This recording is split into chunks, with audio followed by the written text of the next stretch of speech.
Xbox on.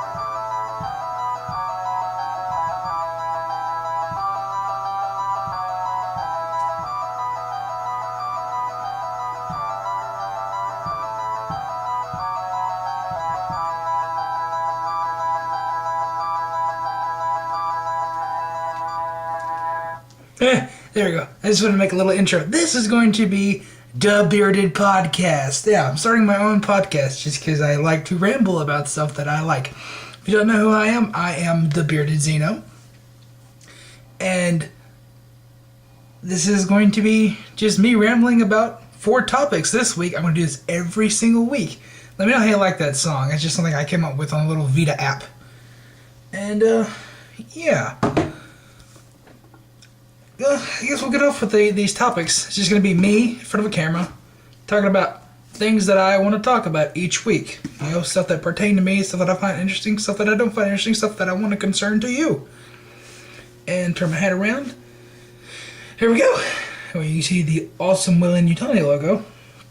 And this week's first topic is going to be about Thief.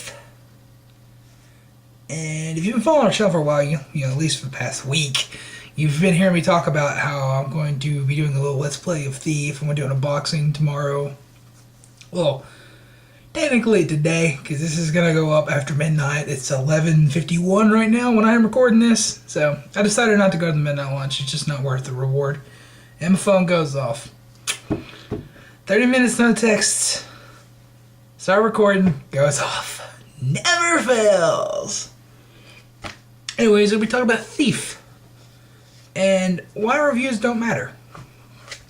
First off, if you haven't seen the reviews for Thief, the embargoes broke today, right? Well, they lifted, they didn't break. And it's not getting good reviews at all. It's getting 5s and 6s and sometimes even less. And most of the points don't make sense to me. They're just grapping out about minor little details and bringing the game down on that. That's wrong. You shouldn't do that, I don't think. If the overall game is good, why would you give it a 6 for poor lip syncing and cutscenes? I don't understand that at all. But the reason reviews don't matter is because it's just somebody's opinion. Even when I do a review, you know, when it's one of the other people from the Xenomorph Coalition do a review, Masquerade 08, if Omega, Surprisingly Dolphin, when we do a review, that's just our personal opinion on that game. Hell, we could even completely disagree with the person who did the review. Like, say, Call of Duty 11 comes out, Surprisingly Dolphin reviews it, gives it a 9 out of 10. Well, Masquerade 08 might think it's a 2. It's just his personal opinion. Well, he outright hates COD, but that's another, you know, subject for another time. Well, no, it's his opinion. That's his opinion. He can do whatever he wants to. And that's exactly why reviews don't matter. It's because they are an opinion. The only reviews that should matter to you are people who share your interests like you. People you trust. People who like the same things that you like. But you should also take into consideration the reviews that are completely opposite of what you like. Because what they hate in the game could be something that really appeals to you. And that is definitely some insightful thing to think about. I stumbled on my words there. This is all coming from the mouth of Total Biscuit, and normally he shits on everything. Pretty much. Just heavily shits on everything, and it's pretty entertaining to watch. but he actually enjoyed Thief so far. And he was talking about how the reviews don't matter. And I have to agree. I have to agree. They really don't matter in the end, so long as you enjoy it yourself.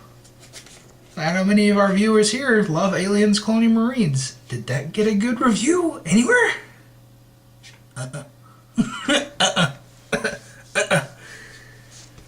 But, you know, that was also reviewed before they patched it, before they introduced Bug Hunt and Stasis Interrupted. Don't even get me started on Stasis Interrupted. That review I did for that, oh my god. Sitting at a 59% approval rating and all the fucking hate mail I got for that. I regret doing that. Even though that is 6,000 views and that's our highest watched video, I regret doing that because of all the hate mail I got. I can't even imagine what somebody like Total Biscuit or Boogie or PewDiePie has to go through. All the hate mail that they would get from their millions of subscribers. That is, wow. I couldn't stand that. I'd have to grow with that. I couldn't just, you know, wake up, have all that feedback. I would have to grow as a person with the sub counts, which I'm doing now. I'm learning to block it out. I'm learning to take it out. You hate that? I don't care. But it still hurts. I mean, it's just a little tiny paper cut, right? But the more paper cuts that you get, the more it hurts. 1,000,000 paper cuts can kill somebody. Remember that next time you're going to bash somebody just because you feel like it. Cyberbullying that's completely rampant all over the internet, and I hate that. I mean, we've all been a victim of it. We've all done it. We've all been on both sides. But it takes the good people to stand up and say, this is wrong, I admit that I did this, I'm never going to do this again, I'm going to keep people from doing this. That's what you should do. Anyways, off topic a little bit. Yeah, reviews don't matter. And of course, I will be doing a review of Thief myself. And I can't get it out in a timely fashion because we don't get review copies yet. And even if we did, I'm pretty sure Master Gardoy would hog it. He'd be like, no, this is mine, you can play it after me. But I think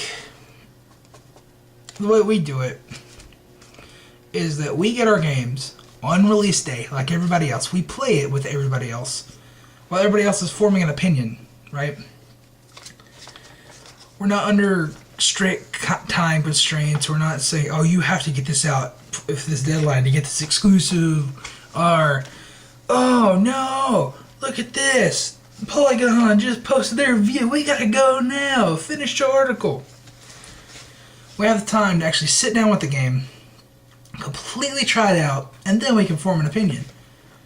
And while we don't get that many views for it, the people who do watch the videos do appreciate it.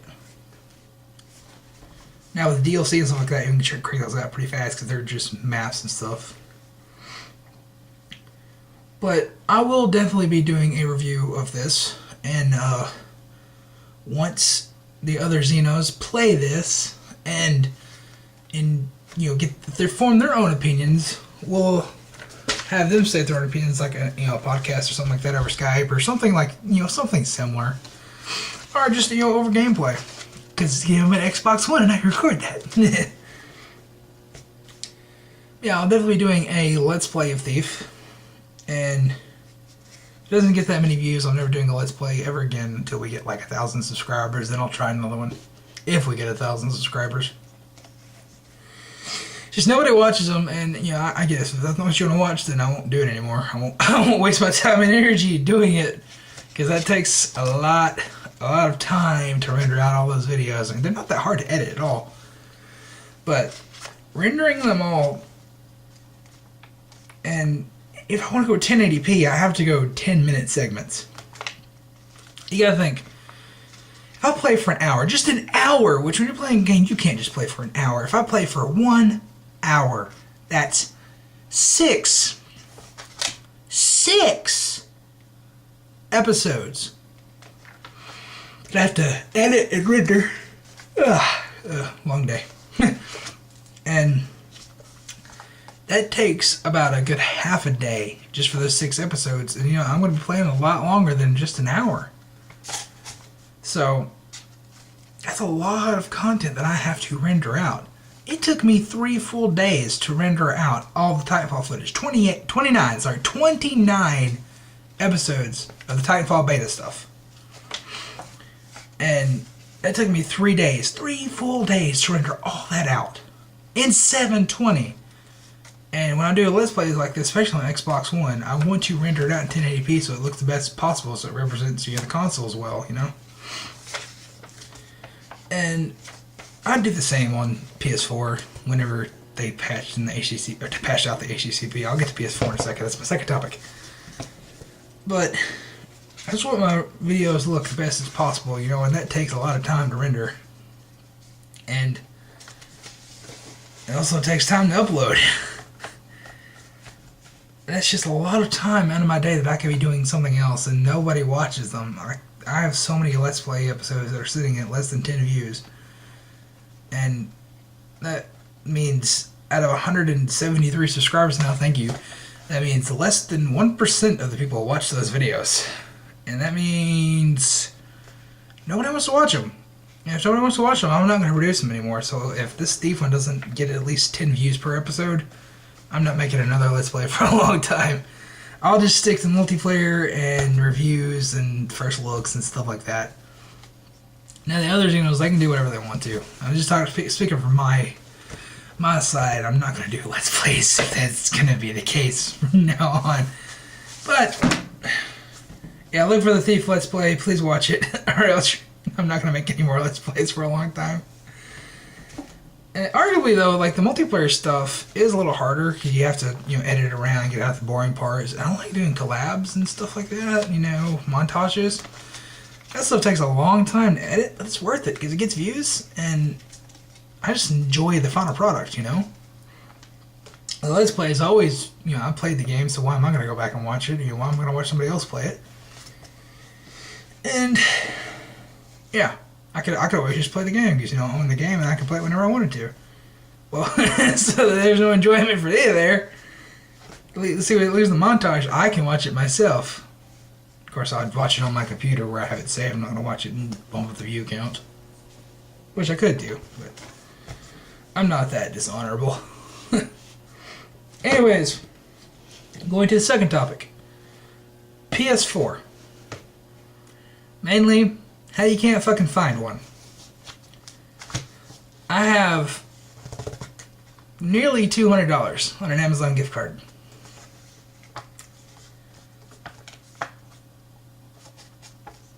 I have the other half of the money in cash.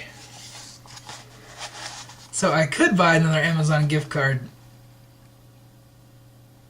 to go along with that one and order one from Amazon. But you know what? The only ones on Amazon are scalpers, which is terrible, and used ones. And I'm not paying $500 to $600, you know, $100 to $200 over a price for somebody to make money off me, or for a used one that might have, you know, dents and scratches and an infestation of roaches and shit. You never know. You never know whenever you buy a used product online. It's like, if you're going to buy something used, buy it in person so you can check it out and inspect it for yourself, because you're going to be paying for somebody else's old product. You know, there's nothing wrong with, you know, buying used and saving money, but I would prefer to see it in person. Especially when you have a listing with no pictures. Red flag for me.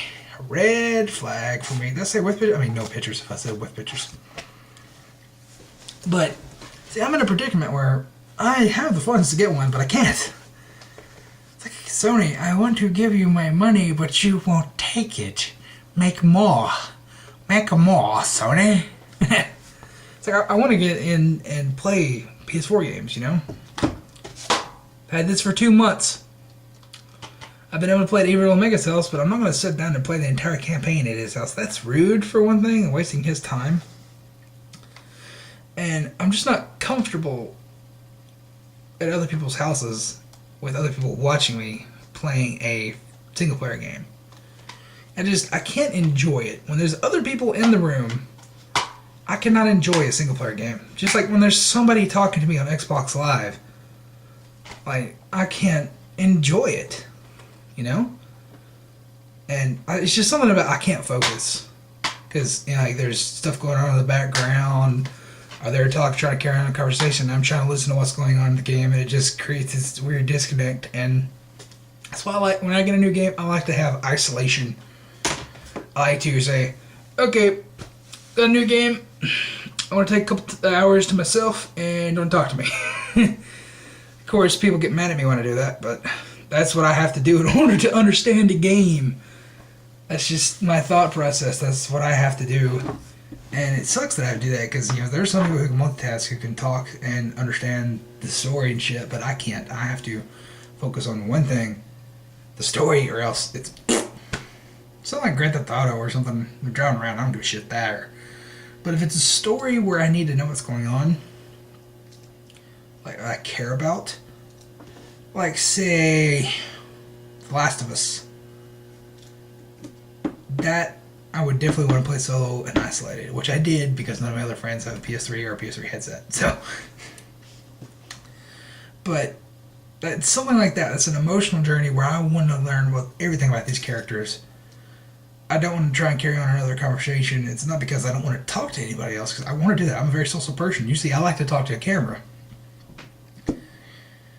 But I just want the isolation, you know? Be able to talk, or not talk, but just like have focus straight on the game. I like to be immersed into the experience. That's why I like going to the theater, because it's dark, it's loud, and you just have nothing but the movie surrounding you. And that's awesome. I love that. Turn my screen. And then help. Damn it. I didn't help either. Damn it. Wasting screen time to turn my screen to get the glare off. It'll be worth it. Okay. Damn it. Fuck it. Rather have the light on my face than have the glare still. But yeah, you can't find a PS4. And that's why I haven't played Killzone, even though I own it already. And I just want to sit down and enjoy some PlayStation exclusives. You know, I want to play Killzone. I want to play Don't Starve, which is not really exclusive. I can get it on Steam right now. I want to play Outlast, because my PC's not powerful enough to play it. And it's free. And I've been going over to Evil Omega's house, right? And I've been downloading them there, because I've signed in with my account on his PS4, and I have PS Plus, so therefore I can download for free. And I love those games. Even Resogun's the shit. Well, not this shit, but it's awesome. It's shit. But not shit. That's a weird, awkward thing that you get into, but it's just the bee's knees. It is just awesome. But yeah, can't find a PS4, and it's really pissing me off. Really pissing me off. But you know what you can't find? The next topic. An Xbox One. And specifically what you'll be able to find in stores coming out really soon is a Titanfall bundle. Yeah.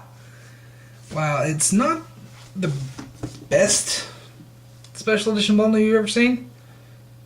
It's really, really, really practical. Pull up the picture here. You just get the console, the game, and a month of Xbox Live Gold for the same price as what I paid for mine. You know, my Day 1 edition, $4.99.95 or $99, depending on where you live. Here it is right here. It comes in the special Titanfall box, but that's it. Now, you don't get a physical copy of Titanfall, you get a digital copy, but hey, it's free. It's a multiplayer game, so you gotta connect to the internet and play it anyways. This way you'll never trade it in. It's a good deal, a great deal. And if you don't have an Xbox One and you're in the market for it, do that. I say do it.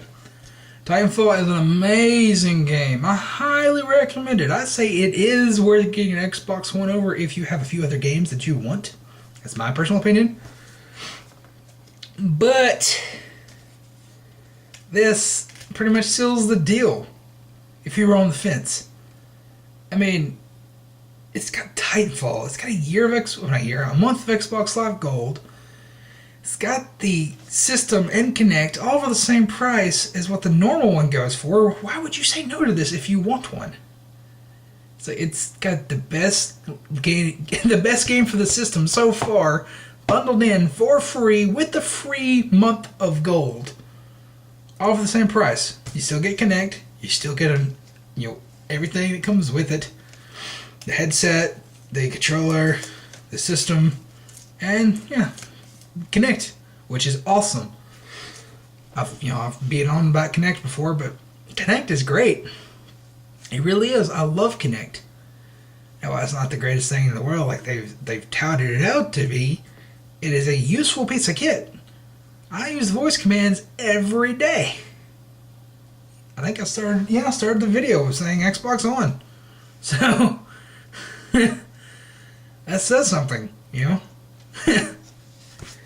But there's another thing.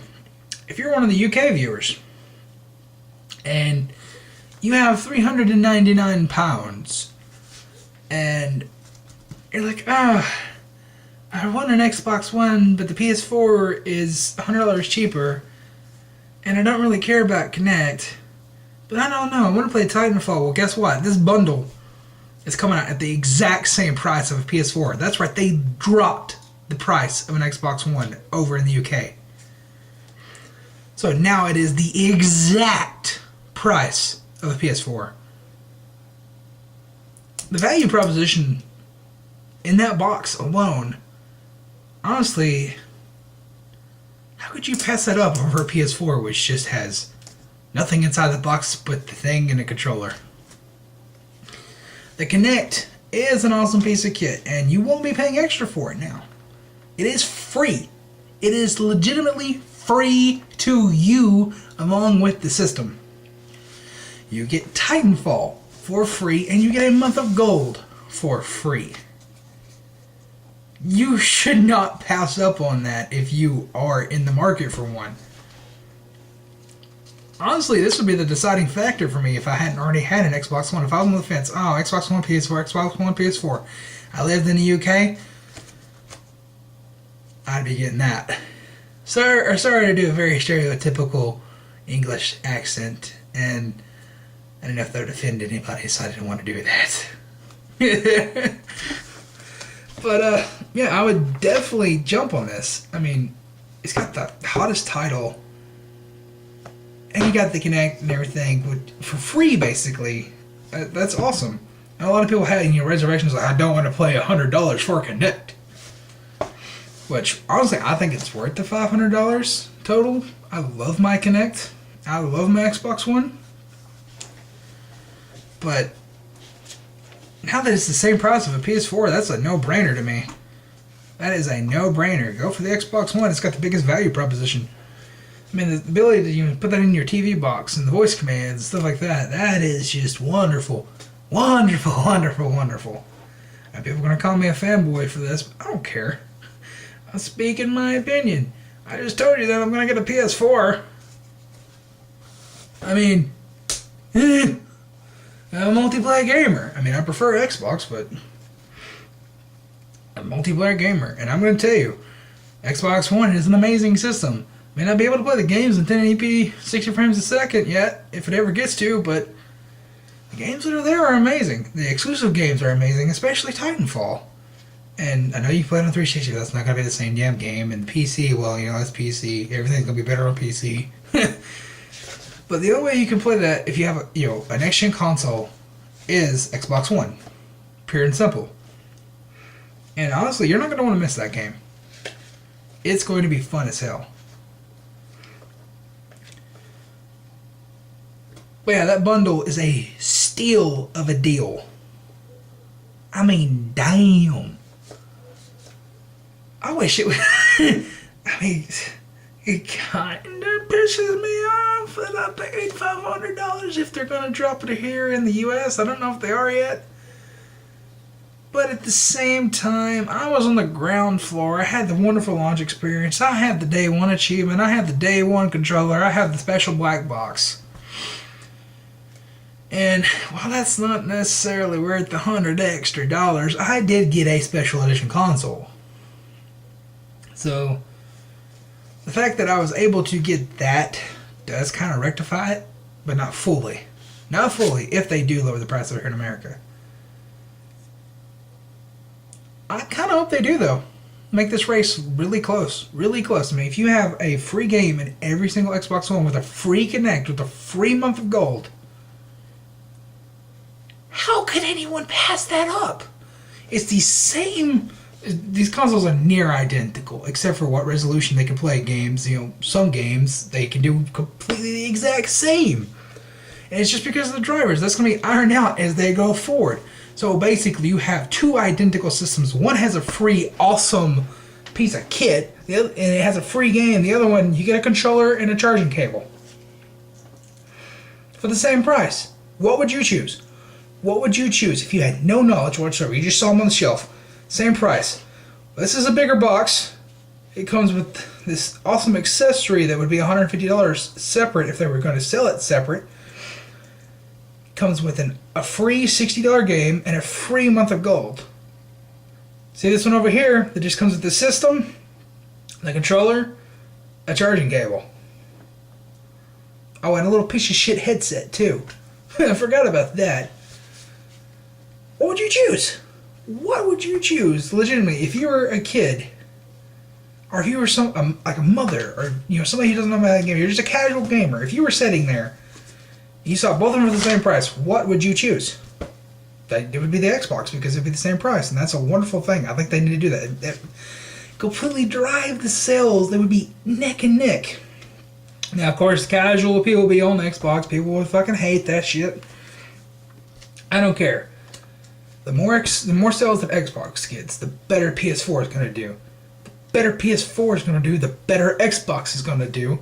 They're going to continue to work for each other, and that's nothing but good things for us.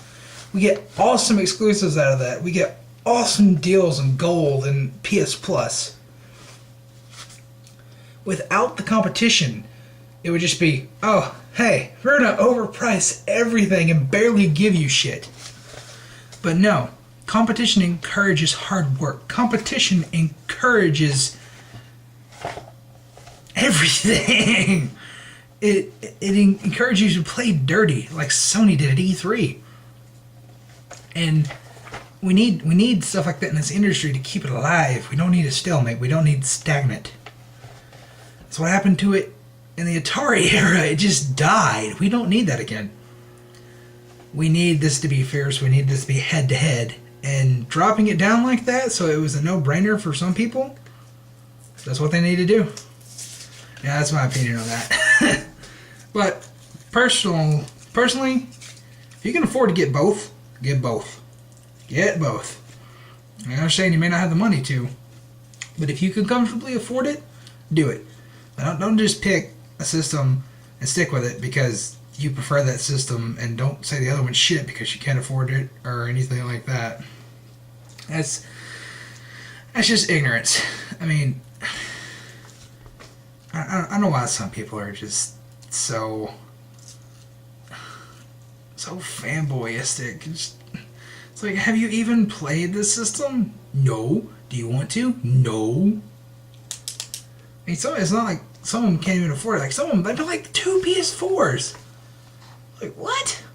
Why didn't you just buy another Xbox One? Why didn't you buy an Xbox One so you can enjoy the Xbox One games? Because it sucks. It's terrible. I mean, that's your right to say it, but you're completely ignorant for doing it. I don't see why anybody would purposefully limit themselves on what they can do, what they can enjoy, especially when each and every company has their own unique things to offer. But oh well. Oh well. We're going to go to the last topic, and this won't be too long. Oh. There's a show came on the History Channel, and if you follow me on Twitter, you saw this.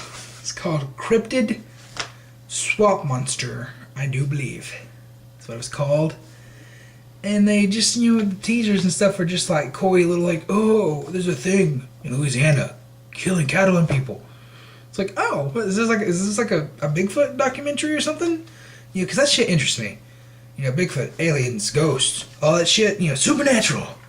That, whether it's real or not, I don't care. It interests me, and I like seeing documentaries and stuff about it, and I have a weird feeling because I said ghosts. But that interests me, and I was like, oh, this is going to be interesting, I'm going to watch this. You know what it turned out to be? A fucking found footage TV show. They started it out, some of this is graphic images, some of this is completely dramatized, and some of it is real footage. None of it was real footage, all of it was completely made up, and all of it was dramatized. It's fake. I have no problem with the found footage. If you do it right, I have no problem with a found footage TV show. That'd be interesting. But when you're going to sit there and have these shitty-ass special effects and these shitty-ass actors and tell me, oh yeah, this is real. Yeah, this is just, some scenes are dramatization, but most of it's actual footage. No. No. You're lying to everybody. Don't fucking lie. Say what it is. Bill it what it is. It'll find its audience. Don't lie to people. That's bullshit. I mean, it was serviceable. It was highly predictable. I started the episode. They introduced a non-breakable camera. They put it on a tree. I tweeted, oh, they introduced a non-breakable camera. How much you in bed by the end of this episode is going to be broken. Last 2 minutes of the episode, they find the camera. It's broken. You go in and you're like, oh yeah, they're going to find the monster, but it's just going to be a bear. You're like, oh yeah, we got it. And then they're going to be like, wait a minute, no, this doesn't add up. This couldn't be the thing. And you see a slight little glimpse of it, and that's where it ends. Well, guess what happened? Oh my God. I have no problem with doing what you want to on television. I have no problem with found footage stuff. I have no big problem with Bigfoot supernatural crap. Matter of fact, I like it. But when you're going to outright lie to people about what you're making, that's when I have a problem about it. Like the Blair Witch Project is the biggest lie ever on film. No, take that back. Texas Chainsaw Massacre is the biggest lie on film. That never happened. You know what? That and Silence of the Lambs are based off the same story. No, Silence of the Lambs, Psycho, and Texas Chainsaw Massacre are all based off the same story. A man went crazy, killed his, I think it was his lover? I think it was a woman visiting them, and his mother, wore their skin, and they put him in an institution. He also ate their meat. I was like, hey, well, I heard a noise. I got scared. You can see the genesis for all three of those there. And, well, honestly, that's just complete lying. Saying, oh, yeah, based on a true story. Well, it is kind of based on a true story, but 99.99.99% of what you showed me is complete and utter bullshit. There was no Leatherface running around with a chainsaw chasing teenagers. There was no man named Hannibal. There was no movie. There was no man named Norman Bates, I think, who killed well, he did do that, but there was nothing like that whatsoever. It was just a guy in the backwoods, and he was old. He was like in his 60s. His mother was in her 90s. This guy was completely insane. But that one murder, I think it was like in the 50s or 60s too. That one murder spawned 3 film franchises from the same story. They all bill it as true stories, but I don't know if Psycho's billed it as true story or not, but that's what it's based off of. And that really irks me. That really irks me that somebody could outright lie to their consumers. I don't like that. I mean, sure, you gotta hype a movie, sure, you gotta get people in, you gotta get them interested, but bill it what it is and it will find its audience. There are somebody out there who likes everything, so don't just lie to people. That's what I have to say. Well, that's gonna be it. This is 35 minutes long. It's gonna be the end of the Bearded Podcast. So hope you enjoy, and DaBeardedXeno out. Xbox off. Damn it. Xbox off. I didn't say pause. Okay, this is when Connect gets bad. No, I was just rambling about it. Xbox off. That was not help. Oh, I gotta say turn off. God damn it. Xbox turn off. Yeah, Xbox turn off. Yes.